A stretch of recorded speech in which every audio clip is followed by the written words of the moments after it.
আসসালামু আলাইকুম ওয়া রাহমাতুল্লাহ। আজকে আমরা স্টারডেটার একটা প্রজেক্ট করেছি। এটা আমরা সম্পূর্ণ কিভাবে কাজ করে এখন এটা আমরা দেখব। প্রথমে আমরা স্টারডেটার পাওয়ার সার্কিটটা অন করব।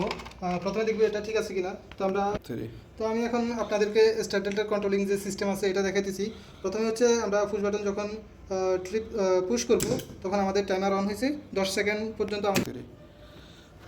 দেখেন আমরা যখন সুইচ পুশ করার সাথে সাথে আমাদের মেইন কন্ট্যাক্টের সাথে স্টার কন্ট্যাক্ট চালু হয়েছে এবং টাইমারের মধ্যে 10 সেকেন্ড সিলেক্ট করা আছে। এখন 10 সেকেন্ড পরে আমাদের ডেল্টা কন্ট্যাক্ট চালু হয়েছে এবং স্টার কন্ট্যাক্ট অফ হয়ে গেছে। এখন আমরা পাওয়ার সার্কিটে কাজ করব 3 ফেজ। এখন আমি 3 ফেজ পাওয়ারটা দিতেছি। তো 3 ফেজ পাওয়ার দেওয়া হয়ে গেছে। এখন আমরা সুইচ পুশ করে দেখব এটা কতটুকু কাজ করে। দেখেন আমাদের এখানে স্টার কন্ট্যাক্টের মোটর চলতেছে, ফরওয়ার্ড কন্ডিশনে ঘুরতেছে, ক্লকওয়াইজ রোটেশনে।